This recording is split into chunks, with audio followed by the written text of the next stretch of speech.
All right. Greetings. Welcome back to Blackbird News, where everything is connected. How do you do? Greetings. Welcome. Good to see you all.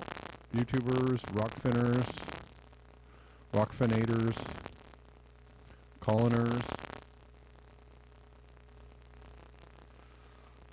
Live on all the platforms. I was going to call this video Notes from the Doom Side. I don't know. I feel like that might be. The buzz is back. The buzz is gone. Buzz is back. I don't know, man. Yeah, contact cleaner. I think you're right. I think you're right. Something about that. All right. Which I have some contact cleaner, but I do.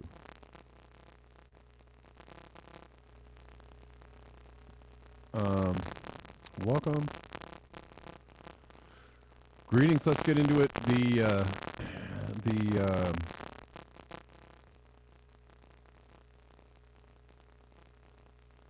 thumbnail I have is from a video that I actually probably can't play on YouTube, so I'm just letting you all know that. But we'll get into some things first. It's much buzz. How much buzz is there? Really? It doesn't sound that loud on my side. Like it sounds kind of barely there on my side. Is it really that bad? Anybody else having a hard time hearing? Really? Okay, hold on.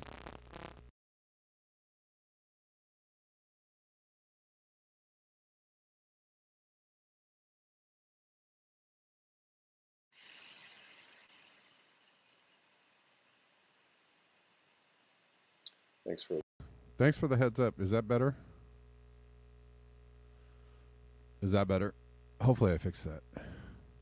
Okay. Yeah. It's good to nip that in the bud. All right. I know I've been covering some Greta Thunberg things and have been a little bit critical.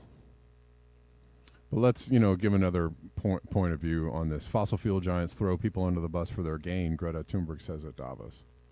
So,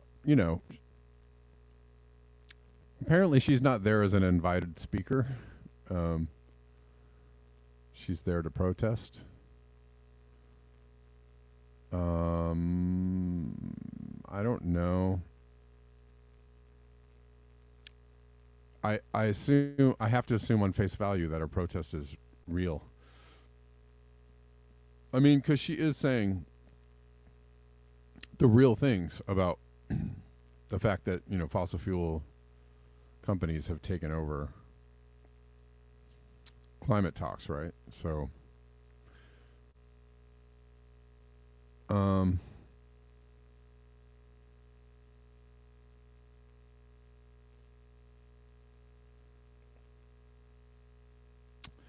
but it's hard to know what's real and what's not these days, right? It's hard to know what real pushback looks like or feels like. I'm just taking it at face value. This is that this is what her intentions are about anyways. They are demanding a halt to new oil and gas projects. Well, if you are paying attention, if you're playing out the climate change bingo card at home, that countries are saying one thing and doing another. They're like, yeah, this climate change is bad. And then they keep on saying, but energy independence, blah, blah, blah. We need to keep the oil flowing. And they need to do that because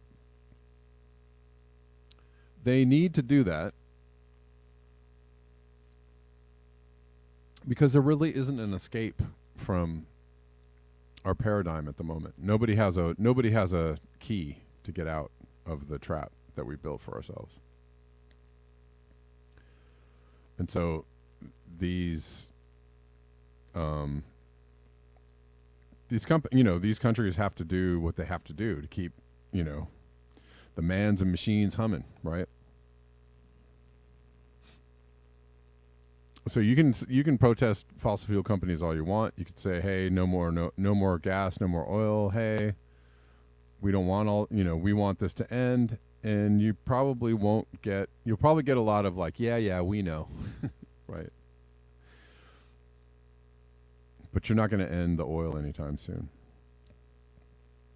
But that's apparently what she's doing there they've created something called a cease and desist notice. Cease and desist campaign has been gaining steam via social media, garnering more than 897,000 signatures at the time of the writing.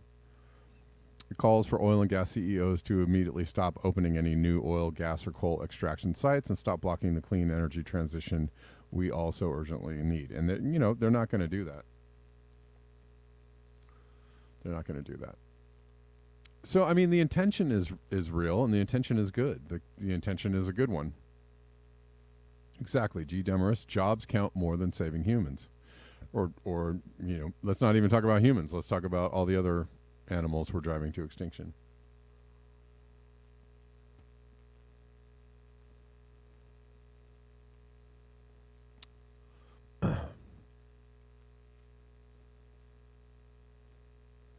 Anyways. But that's that's what they're doing, and that's not wrong information. That's not bad information. That's true. They're not stopping anytime soon. They're not stopping the march of oil. And nobody's really serious about that. Environmental activists have already arrived in Davos to protest, among other things, the hypocrisy of the global elite traveling to the forum in emission-spewing private jets. That's, a real question.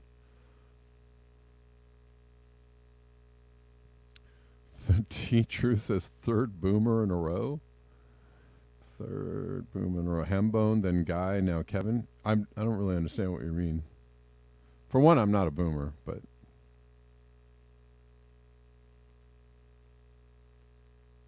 I know that a boomer just applies to anybody you think is older than you, but I'm not a boomer. But I'm not really sure what you're... Please explain, D-Truth. Please explain. What are you talking about? Or are you just... Is this just the list of people that you're watching? Are you just giving us a list of your viewerships, your viewings? I don't know. All right. In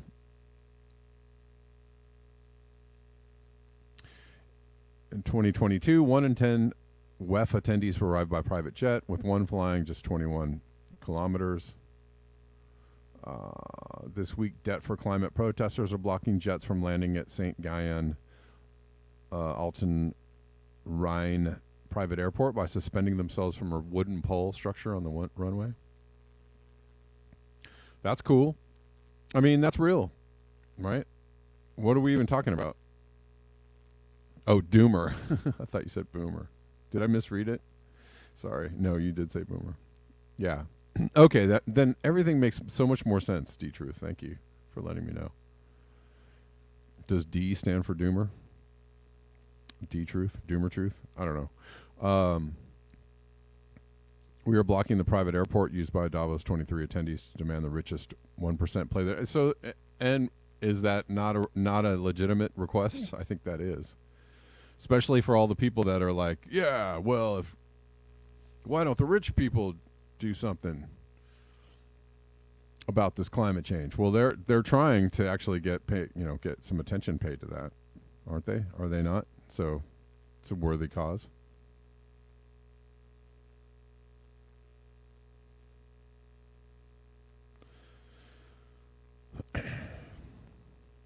And it doesn't look like a lot of people out there in force. It's not always. It sometimes can be a lonely job, right? This report shows that the number of private jets doubled during the WEF 2022. Private jets are 5 to 14 times more polluting than passenger commercial flights, etc. Anyways, so this is a different report. Again, they're not, they may talk a big game, but they're not really intent. Or they can't really fix the problem unless they start having the right conversations. And their conversations, for the most part, are all wrong.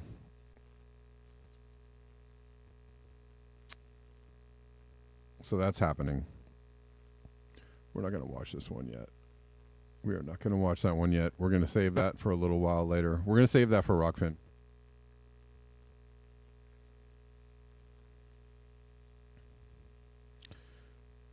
We're going to save this for Rockfin. There's a lot we're saving for Rockfin. Question is, when will we get there? We're going to save this one for Rockfin. My God. All right. Hold on. Let me get back to where I need to be.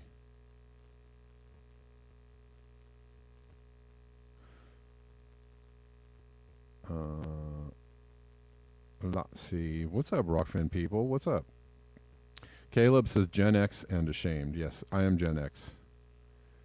We were talking about boomers and doomers and woomers and flumers and shroomers.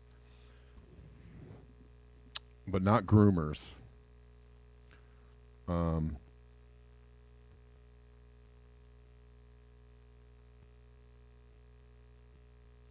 Okay. Where are we? Okay, so we're gonna go through a couple of. We are gonna go through some doomer tweets. This is what we're doing today. Doomer tweets. Shroomer. You will never hear me push for individual action to solve climate change. This is from the Doomers Cafe. If you want to go vegan, sell your car, plant trees, or stop flying, I think that's fantastic. Go ahead if it's meaningful to you. It just won't do much of anything to prevent ecological collapse. I mean,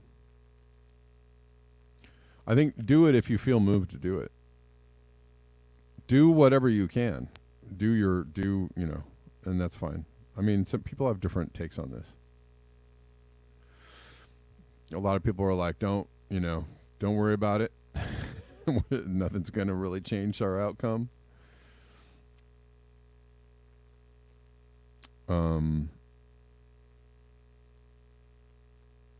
But I think, I don't know.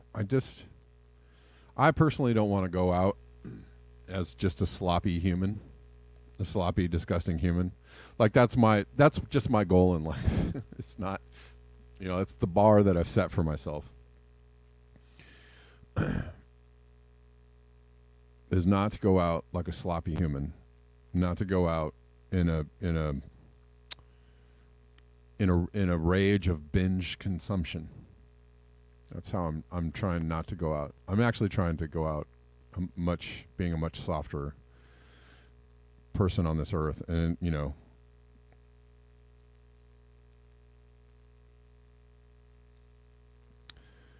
and I don't. Oh crap! You know what, guys? Give me a second because I wanted to read something, and I wanted to read. I forgot my book again, but I'm going to go get it. I think, though, also that it's a matter of like.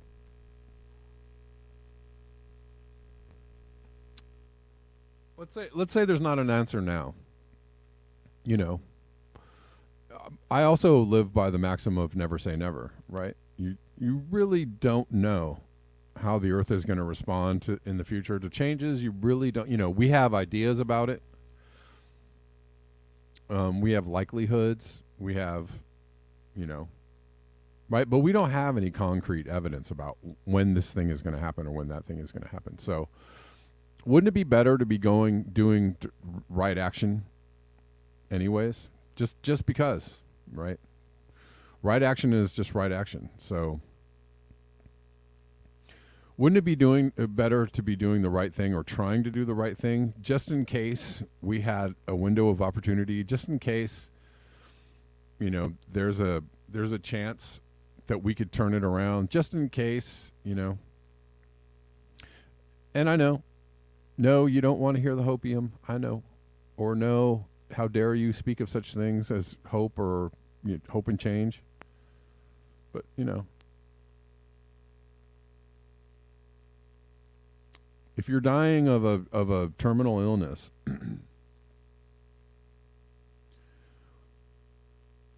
I mean, you have two choices. You could either accept your fate and just go, well, I'm going to go out in a blaze of glory, or you can do everything you can to fight through it, and maybe buy yourself some more time with the people that you love. You know, maybe give yourself a chance to last until there's some kind of, brilliant experimental cure. I don't know. Who knows? There's so many stories about people surviving terminal illnesses, right? So I say again, somewhere in the middle, right? Enjoy your time, but let's keep doing what we can. So I don't know. I think personal action is great action. I think it's right action, and I think, do you? I'm not going to shame somebody for not taking right action, but I just think right action serves is for its own sake. Right? Why do some people do things? Why do some people do the right thing? Sometimes it's not even for the outcome. And maybe not everything has to be tied to outcome. Maybe things are just the right thing to do, right? You do it just for the knowledge that you're doing the right thing. So, by all means, take all the individual action that you can possibly take, because there's nothing wrong with doing the right thing if it feels right to you. All right, thanks, Tor. Tor says, have a great day, Kevin, and thanks for the show. You're welcome. Thank you.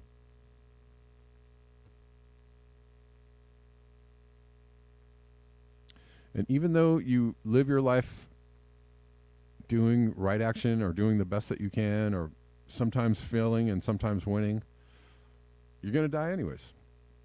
So why not do your best? Why not do your best? Some more tweets. 300 years ago, global population was around 700 million. Since then, we have multiplied ourselves more than that tenfold. That is the ultimate source of our current chaos. Our numbers are unsustainable. Individually, we know that. Collectively, we deny it.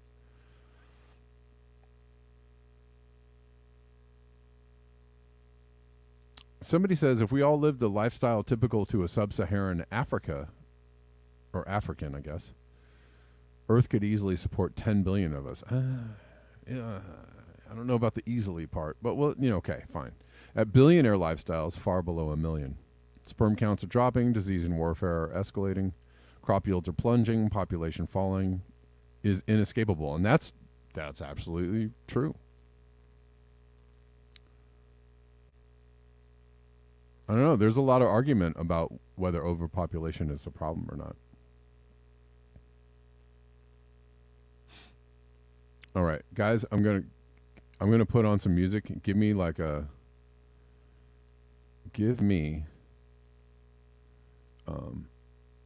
second, because I want to go read this passage from a book. All right.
Okay, I got it. So, um, I think what I was looking for, the word I was looking for in my soliloquy earlier was just, honor, right? So there's honor in doing the right thing. Okay.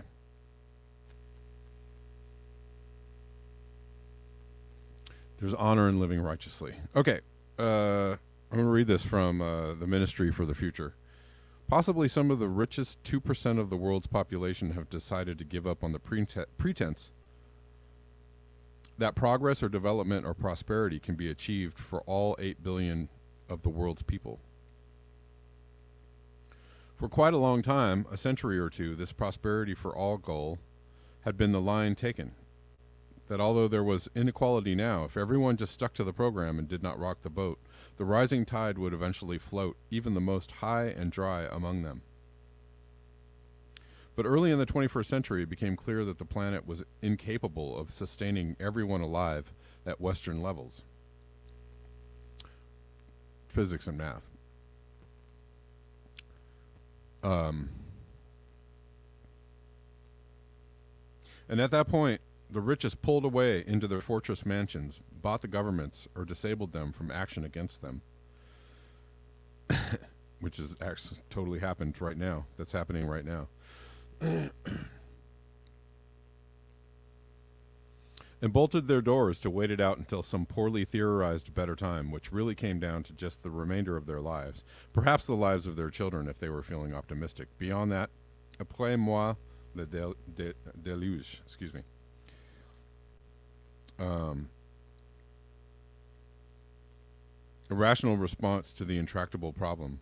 But not really. There was scientifically supported evidence to show that if the Earth's available resources were divided up equally among all 8 billion humans, everyone would be fine. What do you guys think about that one? What do you guys think about that one?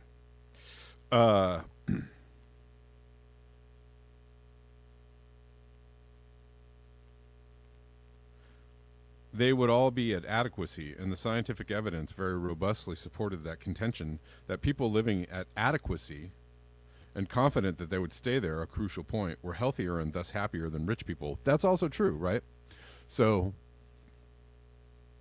the whole thing about, you will own nothing and be happy. Well, there's actually data that shows that not getting everything that you want actually might make you a happier person.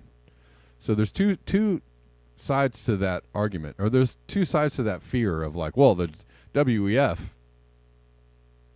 wants you to own nothing and be happy. Well, I don't know if I want their version of that, but we should actually strive for some version of that. Like there's nothing, when people say that as if their hair's on fire or as if like, you're crazy.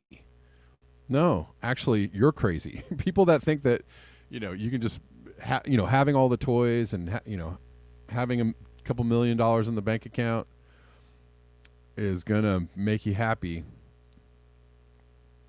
and going to be good for the planet are clearly delusional, right?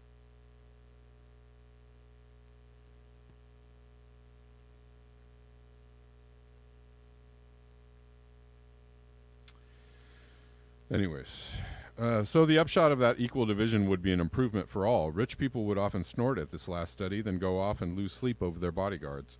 Tax lawyers, legal risks, children crazy with arrogance, love not all that fungible, overeating and overindulgence generally, resulting health problems, ennui and existential angst. This is what we have actually in very much so in the U.S., but in Western countries we have all these problems arising from actually having too much.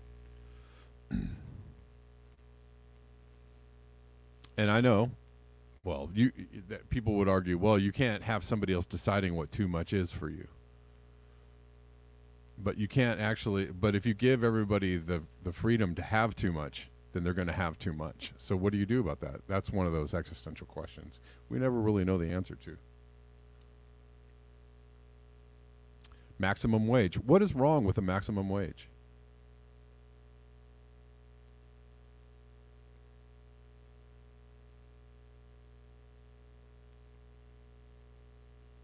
What's wrong with limiting the amount of cars that you can own?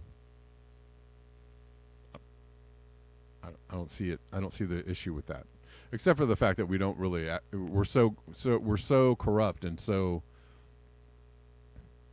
we're so messed up. We can't even give people basic services, right? That are good for them and good for the world. We can't even do that because. Well, I'll show you a clip. Rich people would often snort at this last study, then, oh, blah, blah, blah. I read that. In short, an insomniac faceplant into the realization that science was once again right. That money couldn't buy health or love or happiness, although it has to be added that a reliable sufficiency of money is indeed necessary to scaffold the possibility of those good things. The happy medium, the Goldilocks zone in terms of personal income.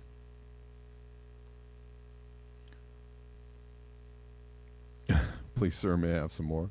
Well, that's a little different. That's, yeah, please, sir, may I have some more from the starving to the wealthy, right?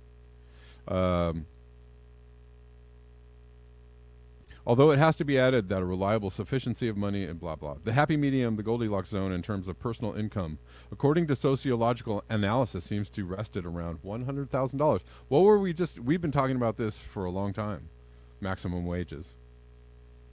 The Goldilocks zone of personal income is about $100,000, which is actually even with inflation as it is, even with everything that we know it as it is, $100,000 is pretty good. If you made $100,000, you'd be pretty good, even in like Los Angeles or New York City. $100,000, pretty set.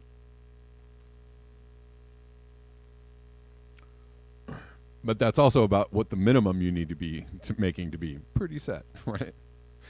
Or about the same amount of money that most working scientists made, which was a little suspicious in several senses, but there it stood, data. And one can run from the math. The 2000 Watt Society started in 1998 in Switzerland, calculated that if all the energy consumed by households were divided by the total number of humans alive, each would have the use of about 2,000 watts of power, meaning about 48 kilowatt hours per day. The society's members then tried living on that amount of electricity to see what it was like. They found it was fine. It was fine. It took paying attention to energy use, but the resulting life was by no means a form of suffering. It was even reported to feel more stylish and meaningful to those who undertook the experiment. So is there enough energy for all? Yes. Is there food enough for all? Yes. Is there housing enough for all? There could be. There's no real problem there. Same for clothing. Is there health care enough for all? Yet, not yet. But there could be. It's a matter of training people and making small technological objects. Training people and making small technological objects. There's no planetary constraint on that. Small technological, like small technology.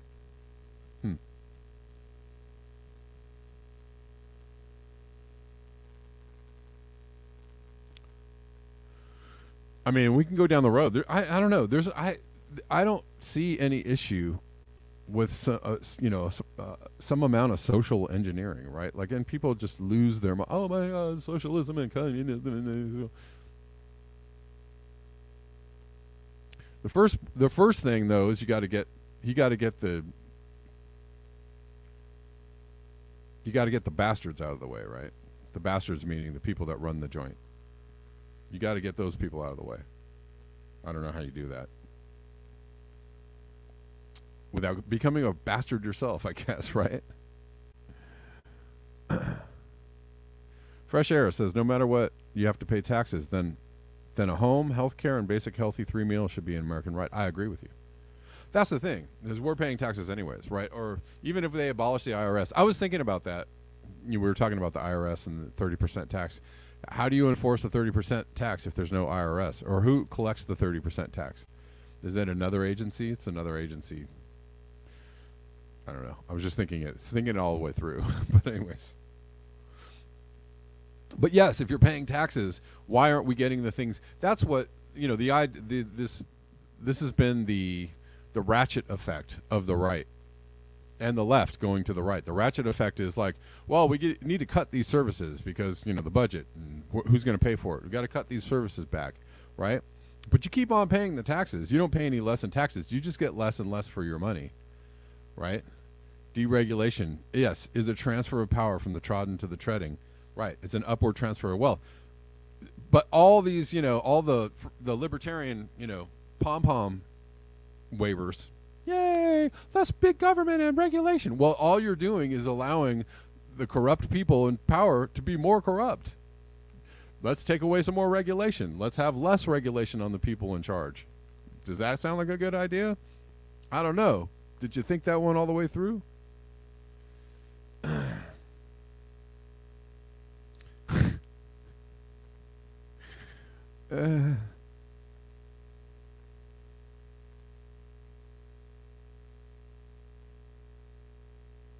People would feel a lot better about voting if you actually got something for your vote.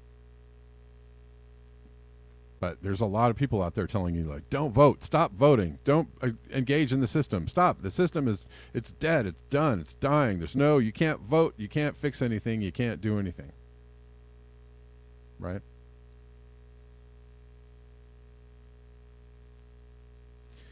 He who controls the media. Well, we've had deregulation of the media. We've had deregulation of so many things. And here we are now. Things are worse than ever. And there's people telling you, like, don't vote, don't engage in the system. You can't change it. Nothing can happen. Nothing good can come from the government. Okay. Okay. Yay. I don't know. I don't know. I don't remember how I did it. Let's finish reading this. So all the necessities for a good life are abundant enough that everyone alive could have them: food, water, shelter, clothing, healthcare, education. Is there enough security for all? Security is a feeling that results from being confident that you have all the things listed above, and your children will have them too. So it is a derivative effect. There can be enough security for all, but only if all have security. If 1% of the humans, lymphocytus, that's funny. If 1% of the humans alive controlled everyone's work and took far more of their share of the benefits of that work, minimum wage is still what it was. When was the last rise of minimum wage? I don't know, 15 years ago or more? Federally. While also blocking the project of equality and sustainability however they could, that project would become more difficult. This would go on without saying, except that it needs saying. To be clear, concluding in brief, there is enough for all, so there should be no more people living in poverty, and there should be no more billionaires. Enough should be a human right, a floor below which no one can fall, also a ceiling above which no one can rise. A ceiling above which no one can rise. Yeah. That's more equality than, right, people think that equity and equality means, well, there's enough for everybody, and that's it. That's true. But even more so, a ceiling above which no one can rise. That would be a big step. Anyways, arranging this situation is left as an exercise for the reader. Okay. So I just want to read that. I thought that was an interesting chapter.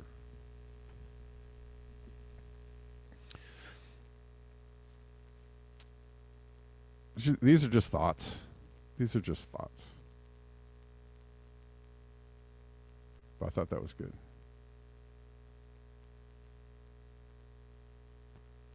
And I think, I think there's another thing, it's kind of an idea of trickling down, right? Like if all the wealthy people and the big shots and all the people are driving innovation and making things better. I don't know. Is it really all that better? Is the innovation really helping us? Do we really need a new iPhone every single year? Do we really need a new version of something every single year? Is that really making your life better?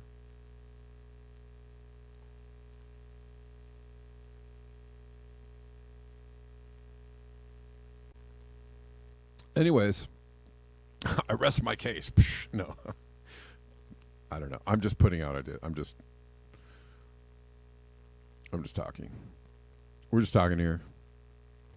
All right, I'm going to move on to some other stuff. YouTubers, appreciate you. We're going to go to Rockfin.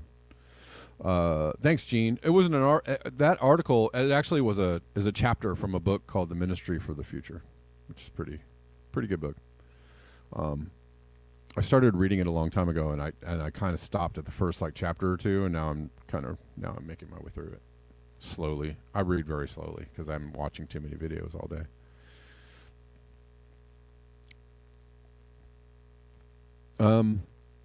Okay, YouTubers, I'll see you on Rockfin. We can watch the rest of the show there. We're going to talk about some other things. Thank you, and we'll see you tomorrow.